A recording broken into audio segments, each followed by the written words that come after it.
Olá, bem-vindo, bem-vinda. Para quem não me conhece, eu me chamo Rivaldo, sou contador, sou sócio aqui na Valore Brasil. Esse é o canal onde eu falo sobre o mercado de renda variável. Eu vou falar com vocês hoje sobre a Cyrela, que acabou de soltar o resultado dela do último trimestre de 2021. E como tudo na vida, não tem nem pontos só positivos, pontos só negativos. E eu preparei para vocês aqui uma visão geral da empresa, o que eu considero como pontos negativos, o que eu considero como pontos positivos.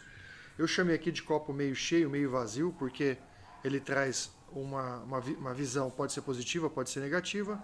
E por fim, uma conta de dividendos que eu quero mostrar para você, que eu não vi em lugar nenhum falando sobre dividendos da Cyrela, que eu acredito que virá muito baixo esse ano.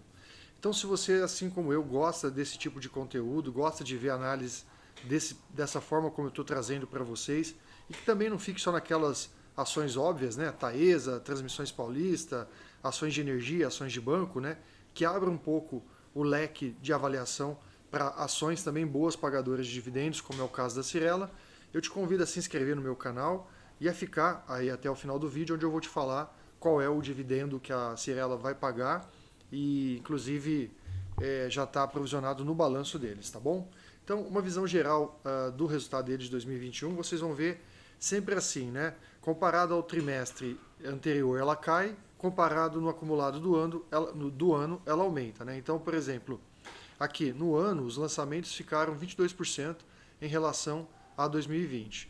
Na parte da margem bruta, ela fica superior a 2020, porém, ela cai em relação ao terceiro trimestre de 2021. Isso acontece ao longo de todo o relatório, tá? Ano a ano melhora, trimestre a trimestre piora, tá? Então, por exemplo, falando de uma visão geral aqui da distribuição dos empreendimentos, né? Hoje, eles estão fortemente concentrados no estado de São Paulo, 58%, depois vem o Rio de Janeiro com 22%, seguido pelo Sul e o interior de São Paulo com 11% e 3%, respectivamente. Na parte de lançamentos, a Cyrela, como todos sabemos, ela é focada em alto padrão, então mais da metade dos empreendimentos são de alto padrão, e depois você tem uma divisão quase que igual, né? Médio padrão e Casa Verde e Amarela, ficando com 25% cada um em média.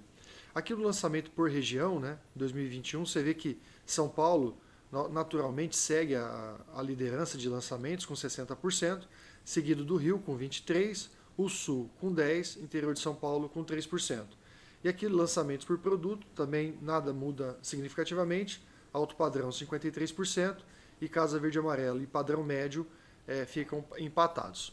Bom, isso é importante, né, quando a gente fala em alto padrão, que é um público que não sente tanto os impactos, por exemplo, da alta de juros. Então, teoricamente, não era para sofrer um impacto tão grande ao aumento da Selic, como a gente tem visto aí batendo nas ações da Cyrela.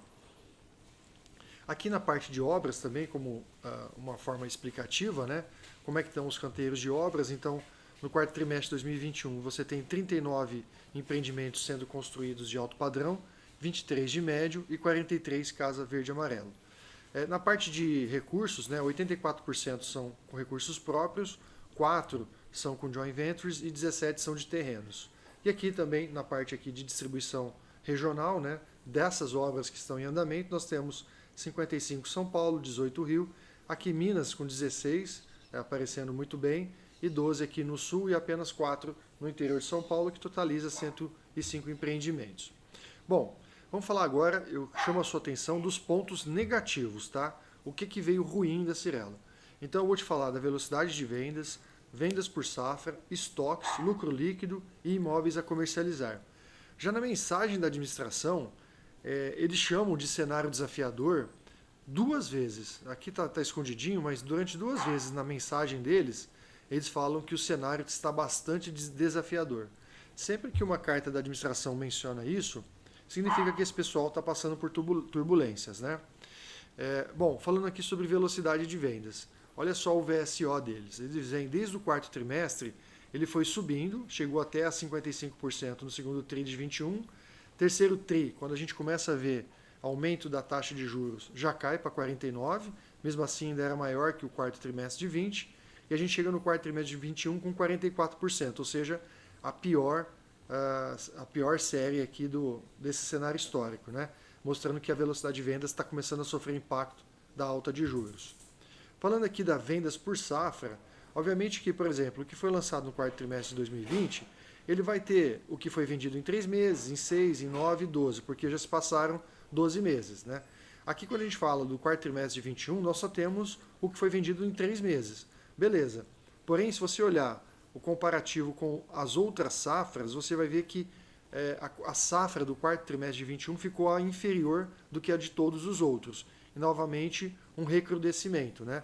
Você vê aqui que do segundo TRI de 21 para o terceiro TRI já caiu 7 pontos percentuais, e aqui do terceiro TRI, que já estava baixo, para o quarto TRI caiu 2 pontos percentuais.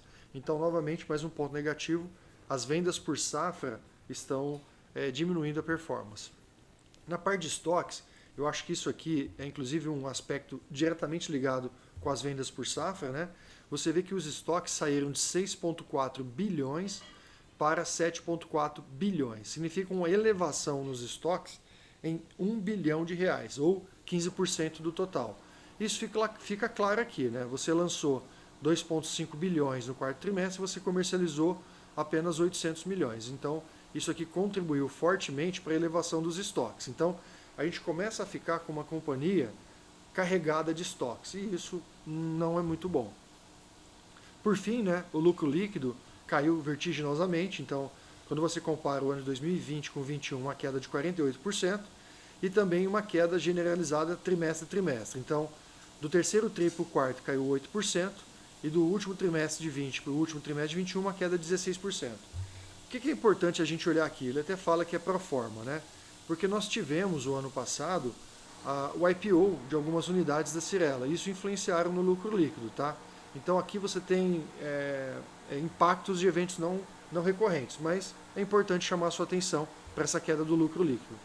Ainda dentro da parte de pontos negativos, né, a parte de imóveis a comercializar, a gente vê uma elevação de 4%. Novamente, né, elevação de estoques, elevação de imóveis a comercializar. Você até viu aqui uma redução nos terrenos, mas os imóveis em construção, uma elevação aqui de 30%. Então, você vê um efeito cascata, né? Diminui a velocidade de vendas, aumenta os estoques, a empresa tem maior estoques a comercializar. Por um aspecto, ok, temos bastante a comercializar, mas por outro significa que não estamos conseguindo desovar, né, vender numa velocidade razoável. Isso aí impacta, faz pressão nos números da companhia. Falando dos pontos negativos, vamos falar agora dos pontos positivos. Eu trouxe aqui 5 pontos positivos: a parte do estoque de terrenos, o VGV entregue, a receita líquida, a margem bruta de backlogs e a dívida líquida.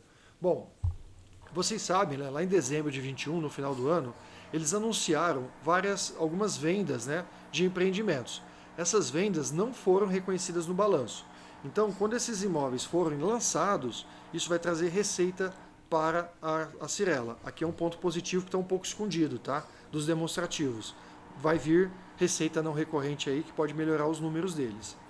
Falando aqui na parte de estoques de terrenos, você observa que eles fizeram uma elevação dos estoques, né? 30% dos estoques foram comprados com caixa, os outros 70% de permuta, e eles têm um VGV potencial, né, um valor de faturamento desses terrenos que estão lá nos estoques, de 29,5 bilhões. O que significa isso? Por que eu trouxe como ponto positivo? Pessoal, para longo prazo. Então, a Selic está aumentando, tende a subir mais um pouco e depois todas as perspectivas é de queda. Ora, eu tenho uma empresa que ela tem bastante estoque, ela tem VGV potencial de 29,5 bilhões, significa que ela tem estoque para faturar durante muitos anos, né? Então, pensando em longo prazo, é uma empresa que já está preparada, já tem fôlego para crescer, ela já tem terrenos no portfólio. Aqui, quando a gente olha o VGV entregue, né, no quarto trimestre, você vê que ela se manteve muito bem. Então, o VGV entregue ele aumentou 21% em relação ao terceiro TRI de 21 e 13% em relação ao quarto TRI de 20. Então, ganhou aqui nos dois lados. E também a parte do VGV entregue 20 contra 21, uma elevação de 48%. Então, ela foi competente aqui no VGV entregue. Falando de receita líquida, ela teve uma melhora de performance de 43% e também melhorou 24% e 2% comparados aos quarto TRI de 20 e o terceiro TRI de 21, respectivamente. Por isso que está nos pontos positivos. Aqui, a margem bruta, falando aqui do backlog, o que é o backlog? O que está por vir, né? dos empreendimentos que já estão performando. Ela tem previsto reconhecer uma margem bruta de 37% do quarto TRI. Isso aqui houve uma elevação em relação aos trimestres anteriores. Significa que o backlog do que já foi lançado tende a melhorar essa margem. E aí, por fim, falando da dívida líquida, e aqui é um aspecto de quanto saudáveis estão os números da companhia, né? Você verifica que a dívida total ela até aumentou em 6%, então ela saiu de 3,3 para 3,5%, só que as disponibilidades também aumentaram, de 2,94 para 3,2. No final, a dívida líquida ela ficou em 2,82 contra 3,81. Significa uma redução da dívida líquida em 26,1%. E isso, alinhado ao aspecto de longo prazo, nos mostra uma companhia que está saudável para enfrentar esse momento e sair lá na frente mais fortalecida e preparada para crescer ainda mais. Falei, portanto, dos pontos positivos. E agora eu chamei aqui de copo meio cheio, meio vazio, né? Porque vai depender do seu ponto de vista, né? São dados que, dependendo da forma como você olha, ele está meio cheio, meio vazio. Aí a conclusão vai ficar por sua conta, tá? Então, por exemplo, na parte de lançamentos, você vê que 2020 contra 2021 houve uma elevação do VGV em 21%, copo meio cheio. Porém, quando eu comparo o quarto TRI de 21 com o quarto TRI de 20, uma redução de 11%, copo meio vazio. Quando a gente fala em vendas, as vendas elas subiram, as vendas contratadas, né, subiram de 20 para 21 em 12%, e elas caíram em 15% do quarto TRI de 20 e quarto TRI de 21. Então, acumulado ano a ano, copo meio cheio, acumulado quarto TRI de 20 contra quarto TRI de 21, copo meio vazio. Por fim, falando da margem bruta, né, a gente vê uma elevação de 2,8 pontos percentuais, 2020 contra 2021, copo meio cheio, saindo de 31,9 para 34,8. Só que, no comparativo do terceiro TRI de 21 para o quarto TRI de 21, uma queda de 1,3 pontos percentuais, copo meio vazio, saiu de 34,7 para 33,4. Bom, saindo aqui então dos copos meio cheio e meio vazio, vamos falar de dividendos, né? Primeira coisa, né? Vamos fazer um exercício aqui. Em 2020, a Cyrela teve um lucro de 1,7 bilhões. Lembrando, né, que aqui tínhamos impactos de efeitos não recorrentes. Vamos lá, 1,7 bilhões. Ela pagou de dividendos 418 milhões. Então a gente percebe aqui um payout de 23,7%. Essa é a primeira informação, vamos guardar ela. Payout de 23% praticado sobre os resultados de 2020. Agora, o que eu estou chamando aqui de dividend yield potencial? Se a gente aplicar aqueles 23,7% sobre o lucro líquido de 20 em 21, nós temos o seguinte. Em 2021, o lucro líquido foi de 914 milhões. Aplicando 23,7, a gente chega num dividendo a pagar de 217 milhões de reais relativos a 2021. Bom, vamos falar de dividend yield projetado? Então, lucro líquido 2021, 914 milhões, dividendos previstos 217 milhões. Número de papéis que a companhia tem, 399 milhões. A gente chega a um dividend yield em reais de 0,54 centavos. Hoje, o dia que eu gravo esse vídeo, a ação está em 16,08. Nós chegamos a um dividend yield de 3,04. Ou seja, bem mais baixo, né, do que ela praticou nos últimos anos, voltando, né, aquilo que os administradores chamaram na carta de administração de cenário desafiador. Então, estamos vendo aqui uma companhia resiliente, endividamento baixo, bastante estoque para crescer, mas está pagando o preço de estar no segmento cíclico e bastante influenciado por taxa de juros. Bom, você pode estar se perguntando, né, isso aqui é uma projeção minha, eu acredito que o dividend yield da Cyrela vai ser baixo, e eu estou projetando então que ela pague 217 milhões em dividendos, a ver.